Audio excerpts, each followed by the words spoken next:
Okay, we are live, and I will play the short clip right.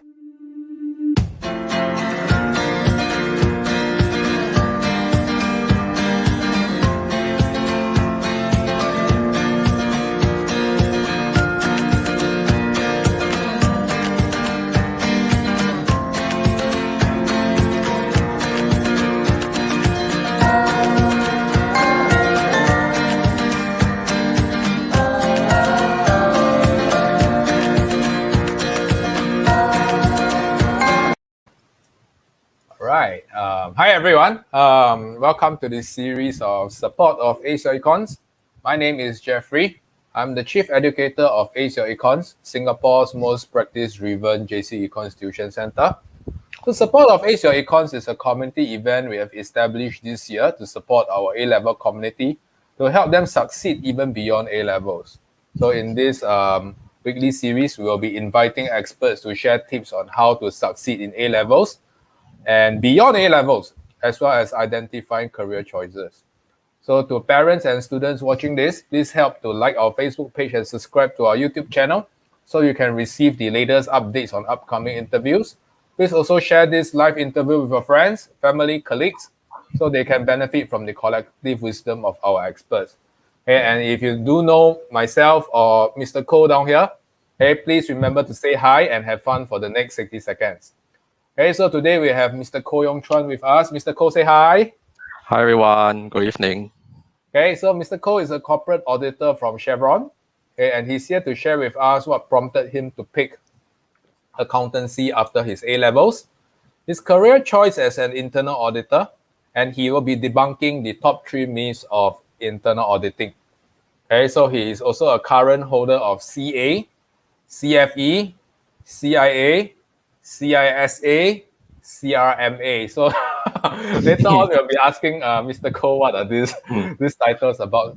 Okay, so a fun fact. Okay, in fact, I was debating with Mr. Koh earlier. What fun fact to use? Okay, I do know Mr. Koh for some time. That's why he's willing to appear in the show. That Mr. Koh, nobody knows about Mr. Koh is he has to bathe at least 3 times every day. So I'm not sure whether this has changed. This norm has changed of bathing 3 times every day. Yep. And so for the viewers out there, I see you're understanding that Mr. Koh and I are long-term friends, are not of other kind of relationship. But I do happen to know him, so I can, yes, okay, 3 times a day. Is it still the norm, 3 times a day? Pre-COVID, yes. But now that we are in a COVID situation, you have to keep yourself clean and hygienic. So sometimes you can go up to 4 or 5 times. Yeah, and besides we have hot weather in Singapore. So yeah, it's important to keep yourself cool and feeling fresh when you're working from home. So yeah, so 3 times, yes, pre-COVID. Yes. 3 times is a minimum. Yes, even during winter, we went to China. It was, during winter season, and I also woke up at 5 a.m. just to shower before we went out to climb the mountain. Yeah. Yeah, too much details. Yeah. Okay, thanks. Okay, so I'm pretty sure I got this fact right. Okay, at least 3 times a day. So, Mr. Koh or Yong Chuan, I'll call you YC. YC. Yeah, okay. Sure. Would you like to share with us what are the titles that you have? Okay, it's actually quite long. Let's start with CA. Okay, CA, CFE, CIA, CISA, CRMA. Now, share with our audience. Okay, what do they mean? Yep. So for the people who are not in the profession, right? All these titles might be confusing to you. But for those who are in the profession, you will know that CA stands for Chartered Accountant. CFE stands for Certified Fraud Examiner. CIA stands for Certified Internal Auditor. CISA stands for Certified Information Systems Auditor, and CRMA stands for Certification in Risk Management Assurance. So to get all these titles, right, you actually need to attend exams, go for exams, accumulate experience, and also go for yearly trainings to keep yourself updated on the trends, the changes in regulations, accounting standards, and whatnot. So we call this continuing professional CP, continuing professional education. Yeah. So all these are titles to show that you are actually competent in the field. So that, and it also helps you stand out from the rest of the candidates when you're applying for a job. Employer, when they see your resume, they know that when you have all these titles. They know that you're someone who's really keen in that field. And you're somebody who's competent and has experience in that field. Yep. I see. So, is it right to say that let's say if you because we'll be heading to the next question of accounting, okay? Yep, So, sure. for the accounting degree, it does not entails or it does not contain all these external accreditations. You have to pursue them yourself, right? Yes. So, and the basic requirement of getting this all these titles is to have at least a degree, or if not, at least 3 to 5 years of working experience. So it doesn't mean that once you graduate with a degree, you will definitely get all these titles automatically. Even if you pass the exam, you still need that working experience before you can qualify. Yep. So, am I right to say that it's going to enhance the job prospect when you That definitely. Yeah. Yep. Okay. Yep. All right. Okay. So for the viewers out there, okay, if you like what we are doing so far, okay, please give us a thumbs up, okay, on for this video, thumbs up. Okay. If you know that either of us or both of us, remember to say hi. Okay. If we have common friends, remember to say hi. And yes, for our common friends, please keep the questions relevant. We'll only address relevant questions. Irrelevant questions will not be entertained. All right, so thank you. We'll be moving on to the next segment. Okay, so YC, I think I believe you know that this is a community event for A-level students or post A-level or post A-level students or uni grads. So Yep. one of the biggest questions I often get is, Mr. Teo, hey, what is in for accounting? Or rather, what would I expect, okay, to pursue accounting in university? So before we get started on this, maybe we'll start with you, okay? To backtrack a little bit. And what is your which JC were you from? Okay. What was your subject combination? And what prompted you to take up accounting back then? What made you so sure that accounting is for you? Okay. So I was actually from Temasek Junior College, graduated in 2006. Yeah, so that was 15, 16 years ago. So subjects that I took back then were physics, maths, chem, econs, PCME. GP Oh. project, yeah, and GP project work, yeah.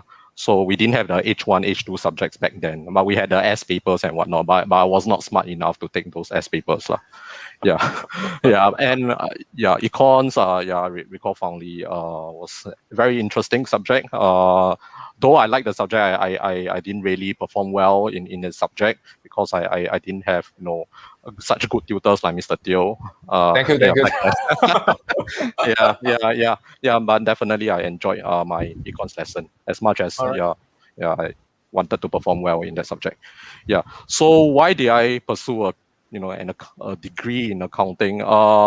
Actually, I didn't have that intention to pursue accounting at all. Because back then, what I was most interested in was actually being a pilot. So I actually wanted to go to university and study aviation studies. Thought of going to New Zealand to study, to get my degree there and then get my pilot's license. But then I was short sighted and fate had it that I was actually working as a temp, at one of the local financial institutions, and I was working in the finance department, and I actually came across the auditors who were at the point auditing my department. So I saw them in suits every day and wearing ties. So I thought, hey, that was quite cool. So I thought, hey, might as well just go for accounting and become an auditor so that I could look as cool as them. Yeah, and that was how I ended up in NTU. Yeah. Okay. So on hindsight, okay, is what you see and what you are doing right now or wearing suits every day. Is there a discrepancy or? In Singapore, definitely wearing suit. It's not advisable because of the hot weather. But yeah, when I first started out as an external auditor in one of the big fours, right? The dress code was to wear a tie to office every day. Yeah, so yeah, I actually enjoyed that. So much so that I actually wore a tie to the hawker center. You know, I thought very cool. You know, wearing a tie everywhere around. You know, but in Amoy it was so hot. You know, but yeah, but I kind of enjoyed wearing a tie. Yeah. I see. Okay, so Yep. for the viewers out there, we have heard YC mentioning or Mr. Koh mentioning that his choice of accounting was by chance, not by choice. Yeah, by Yep. elimination, right? So Yep. pilot couldn't Yep. really make it there, lah. Okay, so okay. There's no right or wrong. Okay, everyone will get involved in certain path somehow or other. Okay, but I think accounting is a respectable profession. So nonetheless, for the viewers out there, okay, if you have any questions for Mr. Koh regarding auditing, okay, this is the best time for you to reach out and ask. Okay, so if not, I will be moving on to the next segment. Okay, and yes, okay, Corinne said hi. Corinne, hi, Corinne, hello. Hi, Corinne. Our common friend, hi, Corinne. Yeah. So yes, okay. If for Corinne and our common friends who are watching this, okay, if you know of any post A level grads or JC students, okay, who can benefit from this interview, please remember to hit share, okay, and share it on your profile.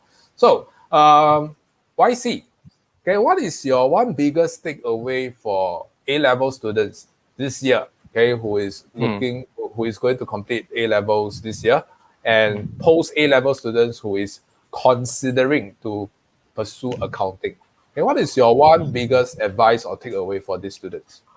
I will say that accounting is a very practical subject or degree. Accountancy is the language of business. It is a professional degree as compared to other general degrees like business or for that matter, economics. No offense. Because and accountancy opens a lot of a lot of doors to a lot of career options out there. You know, I've got friends who are now, you know, investment bankers, they are private investors, entrepreneurs, or even, you know, senior managers in the audit firm. So accounting really opens up a lot of career options. So if you're not sure, you know, what you want to do down the road, and you still want that safety net, right?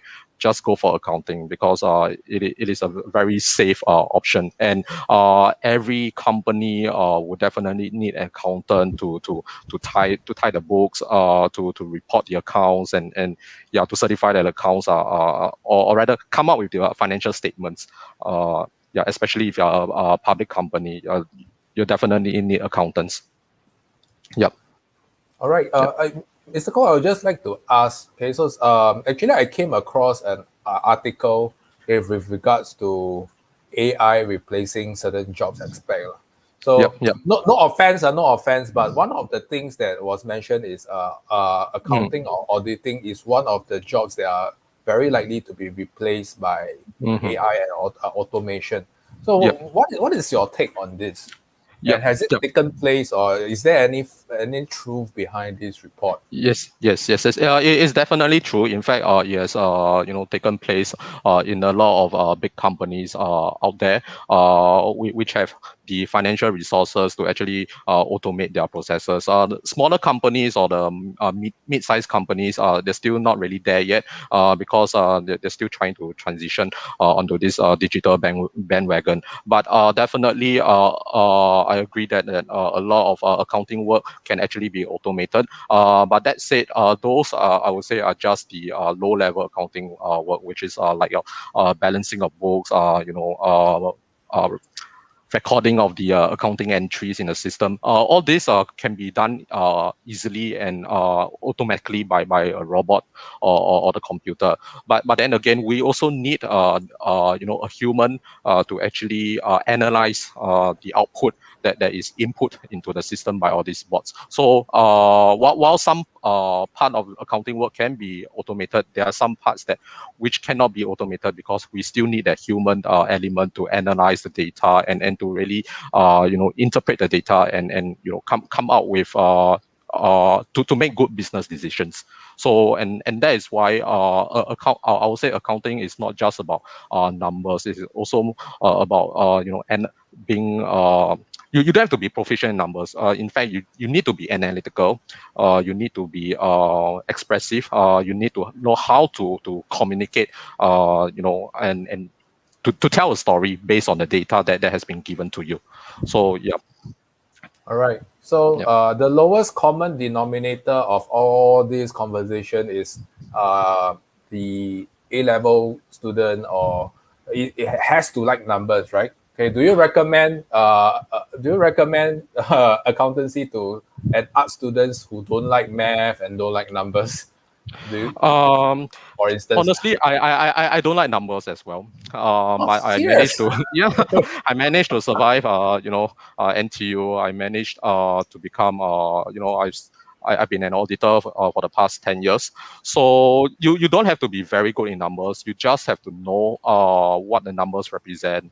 And it's not as difficult as all those math that you're learning in JC right now. So if you ask me to solve a JC math question right now, definitely I can't solve it. But accounting is really just plus minus times divide. It's really that simple. It's more of like you need to understand the story behind those numbers. That's what's more critical. Yeah. So if you're an art student, go for accounting degree, or rather, if you like arts but you don't like numbers, just go for an accounting degree. Because after you get your accounting degree, you can always choose to be an internal auditor. And as an internal auditor, you don't really have to deal with numbers every day. In fact, you're looking at processes, you're talking to people to find out the risks and the control. So there's a lot of like communication with the stakeholders, and really less of being a bean counter and trying to tie the numbers. So yeah, no worries about that if you're not very proficient in numbers. Yep.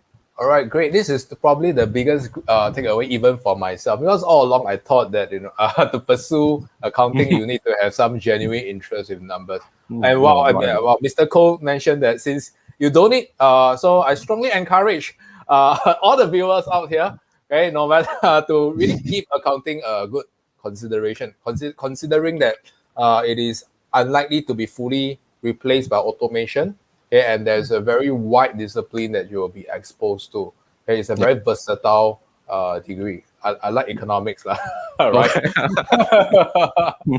Okay, I will be moving on to the next segment. Thanks, Mr. Koh, for sharing. So to the viewers out there, okay, if you like what you are watching right now, please remember to give us a thumbs up, okay, to show us your support. Okay, and we really appreciate your time spent with us this evening. All right, so Mr. Koh, I'll probably call you Mr. Koh. Yeah, I feel better calling. Yeah. So, Mr. Koh, would you like to share with us? Okay, what do you what was your learning experience in NTU like?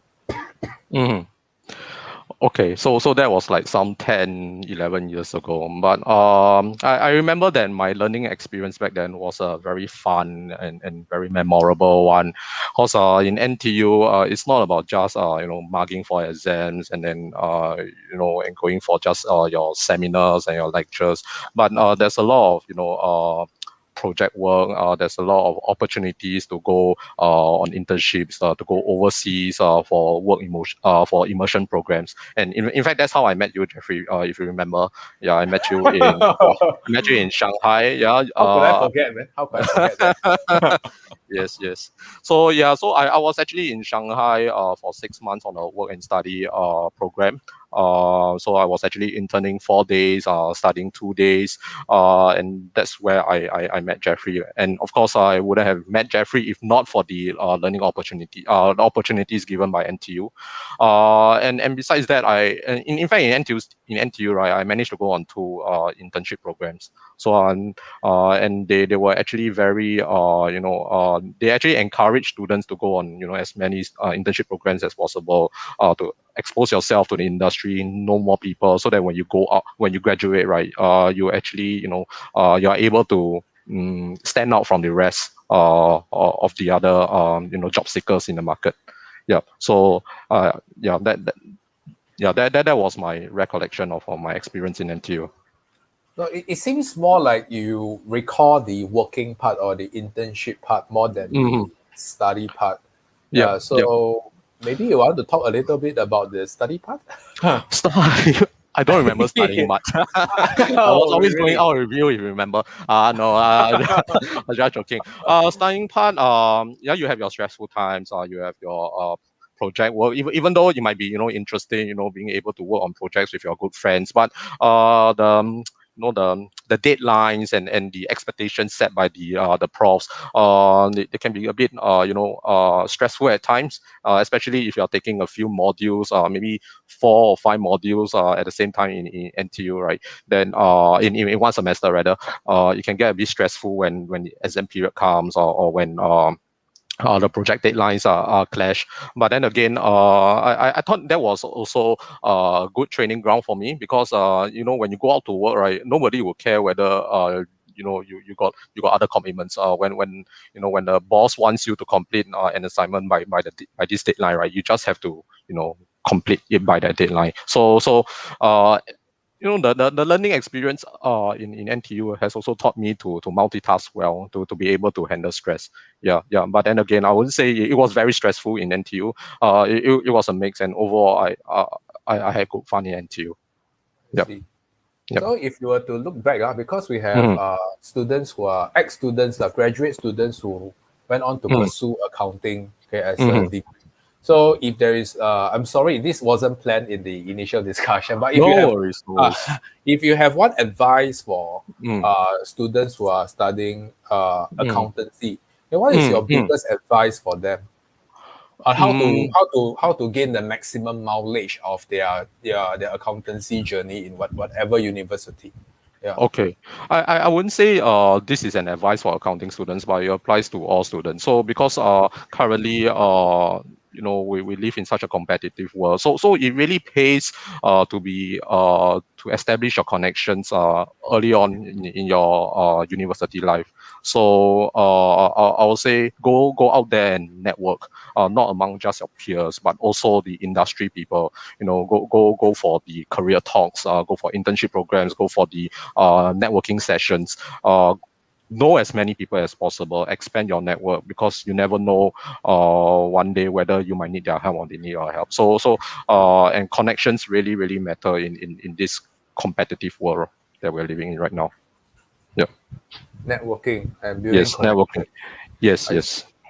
So interesting that you picked NTU accountancy. So just now during the backstage, we were actually discussing, because during our era, SMU was newly established. It was already there. Okay, so there were the big three, NTU, NUS, and SMU accountancy. So what prompted you to pick NTU out of the three? Because the others didn't select me. No lah, just joking. Back then, yes, you're right. There were SMU, NUS, and NTU. So SMU's accountancy course is actually a 4 years honors course. NTU offer a 3 years direct honors course. And NUS, during my time in accountancy, was they only just started their accountancy in I think it was only a first year that they just started. Back in 2006. So it wasn't really that accredited. And besides, it was also a 4 years course. So if you want to do honors, if not, it will be a 3 years course. So considering as economists, you talk about opportunity cost, right? So right. So a 3 year direct course versus 4 year direct 4 year honors course. That 1 year might could make a lot of difference in terms of salary, your earnings, as well as your like what I say, networking. 1 year when you go out to work, you can actually meet a lot more people as compared to 1 year staying in school and still mixing around with your friends. So I thought hard about that, and that's why I decided to go for NTU. I see. So you actually value more of more practical reasons and career progression over the fourth year. Yeah, Okay. and think about the tuition fees as well. 4 years of tuition fees versus 3 years of tuition. Yeah, I'm just a very practical person. Yeah. Okay. Yeah. So, for the viewers out there, okay, if you need practical advice, Mr. Koh is the right person to go to. You can hear he's making very practical advice. All right, okay, I will move on. Okay, so we'll move on to Sure. the highlight for today, okay, which is why Mm-hmm. Mr. Koh is here, who accepted our invitation for an interview. So before we move on, okay, so for the viewers out there, okay, if you like what we do, remember to give us a thumbs up. Okay, if not, share the video with someone who can benefit. Okay, and like this, yeah, share, love, give a love. Yeah. All right. So, Mr. Koh is currently an internal auditor with Chevron. Okay, so Mr. Koh, what is internal auditing? Okay, to layman like Mm, myself and mm. the A level students who 17 or 18 years old. Okay, what Okay. is auditing to them in layman terms? Okay, so before I go into internal audit, right, probably I'll just share some differences between external audit and internal audit. So probably then after my sharing, then you'll be more clear about what internal audit is. But first, probably I'll just define what internal audit is. So internal audit, as the name suggests, right, is the auditing of the internal functions of an organization. Okay, so that's as simple as that. Okay, and external audit, as many of us would know, would be your external financial auditors who go out to the companies to audit their financial statements to check if they are true and fair.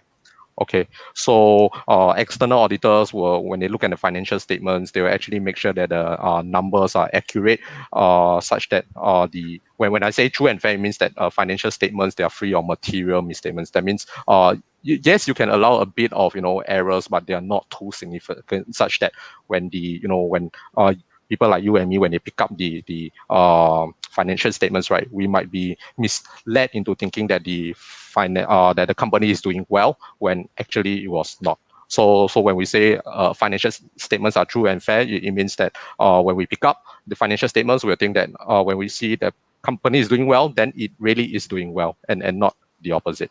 Yeah, and this is important because there's this accountability aspect to it, especially for public listed companies, because the monies that they use for their daily operations could come from small investors like you and me. So there's this accountability to all these stakeholders, shareholders. Yep. That's basically what the external auditors do. So they actually have main responsibility to the shareholders as well as the audit committee of the company. So as for the role of an internal auditor, right, we look at more than just the numbers, the financial risks and numbers. So we are essentially business partners to the organization. That's what we always like to say to make ourselves look better. But that really is the truth, lah. Okay. We help to look at the risks and controls of the company and let the board of the company know if such risks and controls are being addressed adequately. So unlike the external auditors, it is not our main objective to ensure that the financial statements are true and fair. So rather, our main objective is to ensure that the internal controls are well designed and effective to prevent any misstatements in the financial statements. Yep. So for example, I'll just give an example. So let's say the external auditors, right, they are auditing the expenses of a company. Okay, so their main objective is to ensure that the expense figures are valid and accurate. So what they'll do is to tally the figures on the financial statements to the source documents like the invoices and delivery orders. So that's what the external auditors will do. So, but an internal auditor like us, right, we will try to find out what are the controls in place to ensure that all these expense figures are accurate. So, for example, expenses need to be reviewed by the accountant first and be approved by the finance manager. They will also need to be supported with the, let's say, purchase order, the invoice and delivery orders, and they cannot be approved by the person requesting the purchase, because that will also create a segregation of duty issue. So for us, we'll be checking all these controls in the audit before we derive at a conclusion that whether there are well-designed and effective controls to ensure that purchases are accurate and valid. So we are looking at all these processes and controls. So so that's basically what internal audit is about. Not just looking at the numbers, but looking at the entire environment. The processes of the business organization. Yes, So yes. your duties lies towards the organization, not to the stakeholders, right? The audit committee, yes. Okay. Yeah, and less of the shareholders. But although in a way we are trying to, when we're looking at controls, we are trying to make sure that if you're looking at financial risk, in a way we are trying to ensure that financial statements are free of material misstatement, and indirectly we are also accountable to the shareholders. But ultimately, we are still accountable to the audit committee of our company. Okay. Yep. So, Mr. Koh, I'm aware that you were, just now you briefly mentioned that you were an external auditor first before you made a conscious switch to internal auditing. So, maybe you want to share with our audience, okay? Because from my understanding, most accounting grads, they will be absorbed readily by the big four, which is external auditing, right?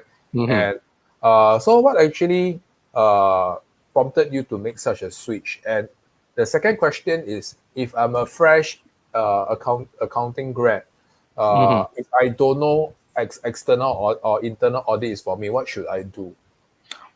Okay, so why did I make the switch? Because didn't really like tying numbers, because that's what the external auditors do most of the time. They're trying to make sure that the financial statements are accurate, and that's why they're trying to tie the source documents to the financial statements, which was not really keen in. Rather, I really like talking to people to understand the processes, the controls, presenting and making recommendations that can actually improve the control environment, such that we can actually, and ultimately add value to your organization. So I see all my efforts, all this being more tangible than just tying the financial statements, the figures to the financial statements rather. So and that's why I made a switch to internal audit after 2 years as an external auditor in one of the big fours. Yeah. And the second question is, let's say if I just graduate from with an accountancy degree and I'm not sure which is for me, okay, what is your advice or what to do moving on from there? Okay, so most of the time, right, people will start off as an external auditor first before they get tired of tying figures, and then they move on to internal audit. But then, and I will say that is more preferred. Personally, I think that's a wiser career choice, because as an external auditor, right, it gives you a lot of career options after you decide not to be an external auditor. So if you were to go look at the job ads, right, a lot of them will actually say that they will prefer a candidate that has external audit experience, especially from the big four. So when you look at a job ad for finance manager, an internal auditor job ad, or probably I don't know, some accounting related jobs, a lot of them would prefer that you have an external audit background. But that say, and because as an internal auditor, I also can't put my profession down, right? So I'll say that starting out as an internal auditor is a good choice as well, because it really it really grounds you, from once you start your career, you're actually learning about the controls, like what makes a good control, and how to talk to people, and you slowly accumulate your experience from there, as compared to an external auditor who might be doing all the very I'll say easy work in the first repetitive work of vouching, of trying to tying the numbers from invoices to the financial statement. So or doing some admin work for your seniors. So in the first 2 years, you might not be able to learn as much, and definitely you might not have that as much opportunity to talk to people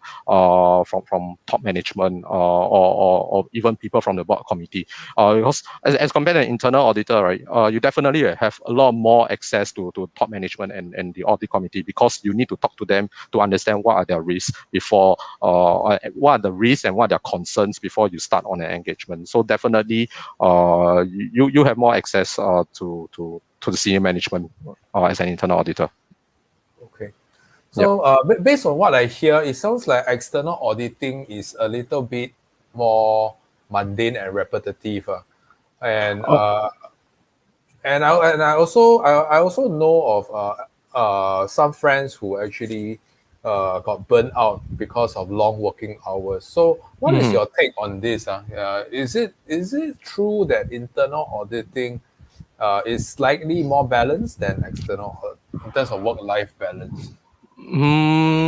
I've had my fair share of of working late in when I was when I'm on internal audit engagements. So I wouldn't say that internal audit is more balanced. But then again, I also do acknowledge that as for deadlines, right, internal audit deadlines, we are a bit more flexible because unlike the external auditors where they have a statutory deadline to meet, because in Singapore after the publicly listed company finishes its financial year end, right, it only has that few months to actually close its books and make sure that everything is accurate. And a lot of companies in Singapore, they have that 31st December deadline. So as a result, right, a lot of the peak period for external auditors will be between January and April of each year, because that's when you need to go to different companies and look at their books because that's when most of the companies close their books.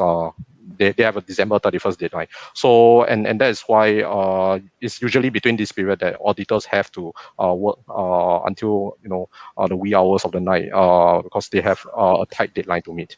Yeah. As for internal auditors, because we are mostly accountable to our internal stakeholders, and that's why if we're a bit late or what, there's still that bandwidth to be flexible. Yeah. So they do understand because if you can't meet the report by this audit committee meeting date, you can always say probably we can shift it to the next AC meeting, then we discuss again. Yeah. But of course you can't do that too often. Then if not, they might be thinking why are you always late on delivering your deliverables. Yeah. So yeah. Hey, so we have been using the term Big Four quite loosely. So Mhm. for the sake of our A-level audience who is not familiar with Big Four, so what is the Big Four? Big Four, NTU, NUS, SMUS. Nah.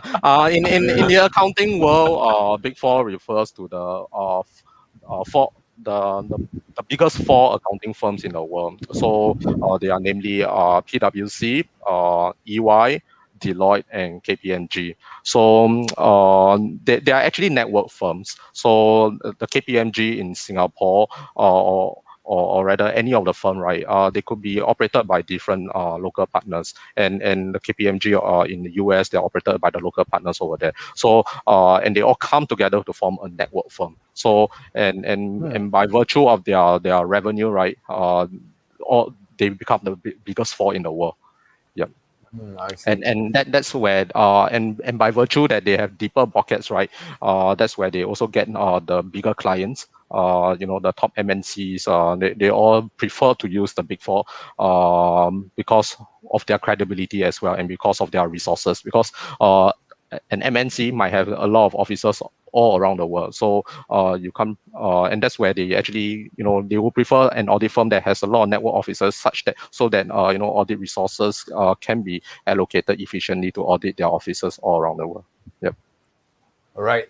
Yep. Okay, so thanks for sharing, Mr. Koh, about what is internal auditing and the difference between internal and external.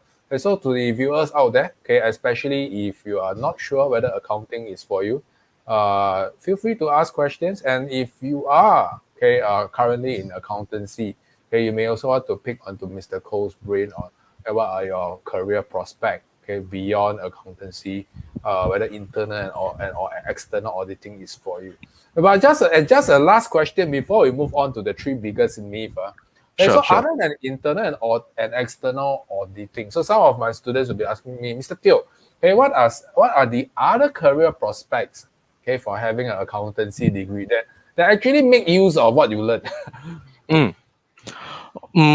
Like what I shared earlier in this session, besides an auditing career after graduating from an accounting school, right, or business school, you can actually move on to other career options like an investor, private investor, because you have that knowledge and that skills to analyze the figures, as well as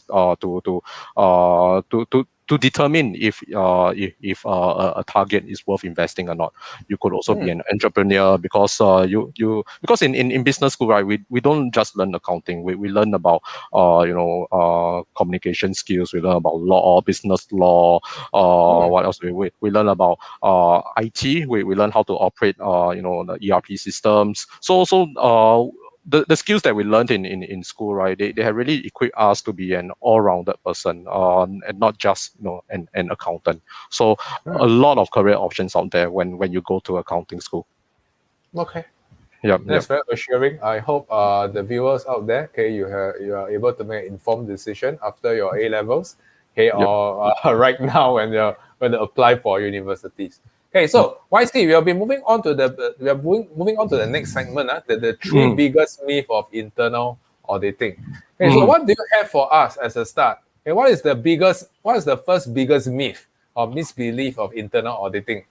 Okay, so the first myth is that all internal auditors are accountants by training. So I think that's a myth that that is widely believed and widely shared. But then again, I think this is something that I want to clarify.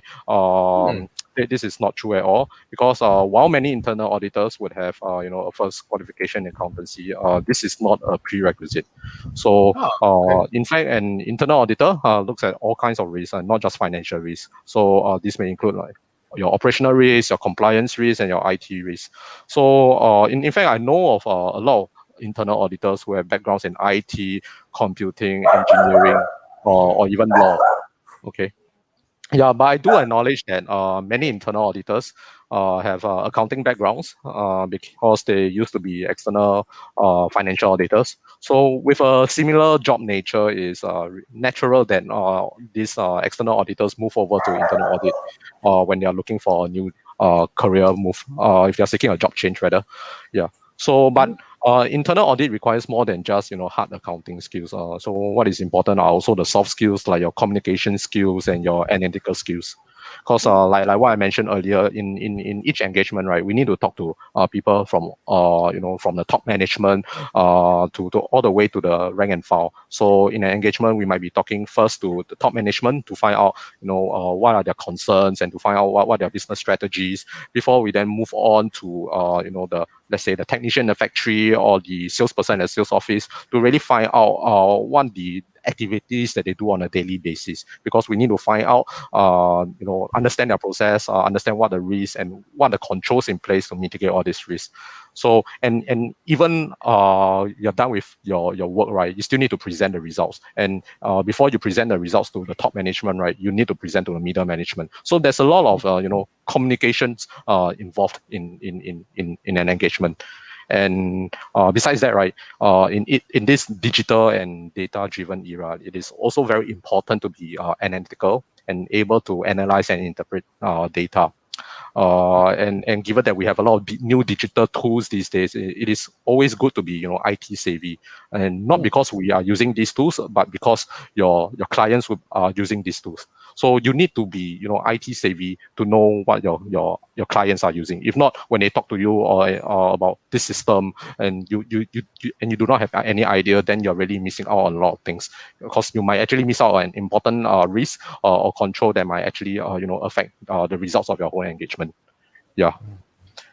Am I right to say that that you, like what you mentioned earlier on, your first degree may not necessarily be accounting, and an internal audit, you can still apply for an internal audit role? Yes, definitely. And in fact, you can always go apply for the certified internal auditor certification, because you also go through rigorous exams. You need to go through the study materials. You need to pass a three-part exam. You need to get the requisite working experience before you become a CIA. So that's why even if you don't have a first degree in accounting, you can always go get a CIA to really to equip yourself with the knowledge and yeah, be a good proficient internal auditor.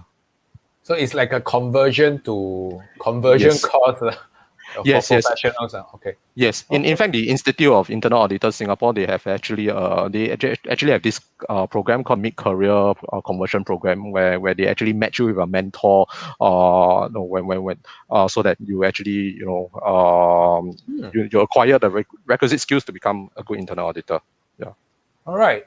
Okay, so very important, Maeve. You don't need to be accountant trained. Okay, and if you are keen to pursue internal auditing, okay, there is a professional course for mid-career switch. So for fresh grads, they can also apply straight to be an internal auditor, right? Yes, definitely. But I also have to acknowledge that career opportunities for fresh grad might be more limited because a lot of companies out there, they will prefer somebody with a bit of experience, at least 1 or 2 years, because as an internal auditor, you need to talk to important stakeholders, top management. You need to understand what are risks. It will be more helpful if you have some experience, so that when you talk to people, you're actually you're not that noob lah. Okay, not making a fool of yourself. Yeah. Okay. Yep. So I think this is very good insights. Okay, do not necessarily to be accountants by trade. Okay, and if you don't have an accountant degree, you can always upskill yourself by taking the CIA and not Central Intelligence of America. No. What does CIA stand for again? Certified Internal Auditor. Yeah. Certified Internal Auditor. All Yeah. right. So Don't apply for the wrong CIA. Yeah. If not, they might just send you to the US and you become the real CIA. Yeah. all right. Okay. So YC, what do you have for us as a second tip? Okay. Second myth is that internal auditors are corporate policemen. Myth, yeah. Yes. Policeman, yeah. Definitely not true. So, do I look like a policeman to you? You wear shorts to work. No, not at all. So I think a lot of people might have gotten this impression because the idea of an auditor is always to be like checking on staff and finding faults. Yeah. So in fact, I used to think that way too, because like I was sharing, I was actually a temp in a local financial institution. So and the department behind the finance department was actually internal audit department. So I'm not sure whether it was true or not, but my boss will always tell me, right, hey, you don't serve the net, yeah. You don't keep talking to your colleagues, yeah, because the internal auditors are always looking at you. So yeah, be alert at work, because if not, yeah, you get into a lot of trouble. Yeah. So for a period of time, I was actually quite convinced that internal auditors are corporate policemen, but definitely not true. So because like what I mentioned, we are really business partners at heart, and what we really do is to provide assurance to the business that they are doing things the right way and they have not actually overlooked key risks and controls. And that is why we are also often called the third line of defense, because we help to point out blind spots that management do not see. Yeah. And in fact, in the past, right, internal audit, right, internal auditors used to be focused on a lot of assurance work. But these days, internal auditors have also branched out to more advisory work. For example, we might be called upon by management at the start of an acquisition of a new entity to look at the controls of a new entity and make recommendations. Or we might also be asked to conduct workshops, control self-assessment workshops, to help employees understand the importance of controls and assess the effectiveness of the controls, or even identify missing controls, or even help management with a fraud investigation. So definitely we are not policemen, but rather we are really advisors to the business. Yep. So I'm just curious, okay, have you encountered any frauds in your actual actual real world working experience as an external or internal auditor? Definitely. So, in audit world, right, F word is a dirty word, and F stands for fraud. So we don't like to hear the word fraud, because when you talk about fraud, right, it means you have a lot of work cut out for you. So yes, definitely, I've got my fair share of investigations, and uncovering I wouldn't say material fraud, but more of like but fraud is still fraud. So even though they might not be material, the fact that you are trying to take benefits away for yourself, so that is considered a fraud already. So yes, definitely had my fair share of uncovering and investigating fraud. So when you mention controls is to make Mm. sure that such fraud case or such shortchanging of the business is less likely to happen. Yes, Okay. yes, yeah, yep. And if it ever happens, then you guys will have to put on the policeman Mm. uniform. If it ever happens, right? Yeah, but I do have to qualify that fraud investigation is a very niche area that internal auditors, many internal auditors may not be qualified, are not qualified to do it, because you actually need experience in doing it.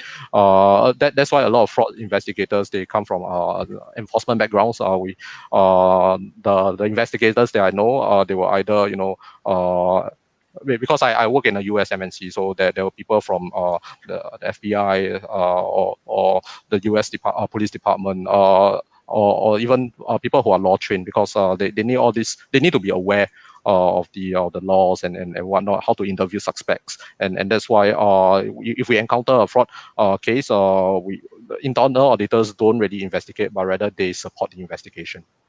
Yeah. Okay, okay. Yeah. So I think this is very timely. Okay, not corporate policeman. Okay, there will be Yep. someone else that is functioning as the corporate policeman. So you Yep. are just the supporters. Yep. Okay. Yep. Yeah. All right. Okay. So the last tip. What do you have for us? Okay. So the last myth is that internal audit is boring. Last myth. Sorry, I keep using Yes, tip yes, for yes. such thing. Yeah, Sorry. yeah. Last myth.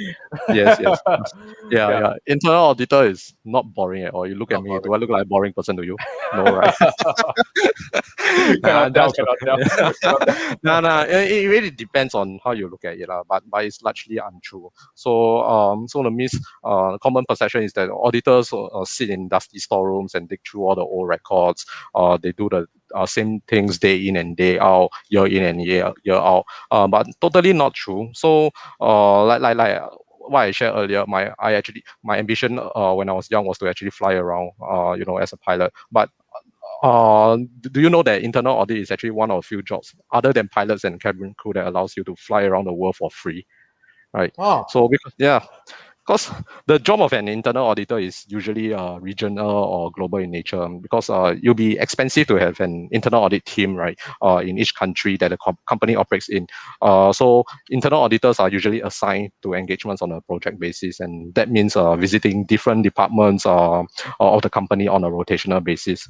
So in my past 7 years as an internal auditor, I have visited at least, I was just counting before the session started. I visited at least 14 countries, 22 cities, wow. all on company expenses.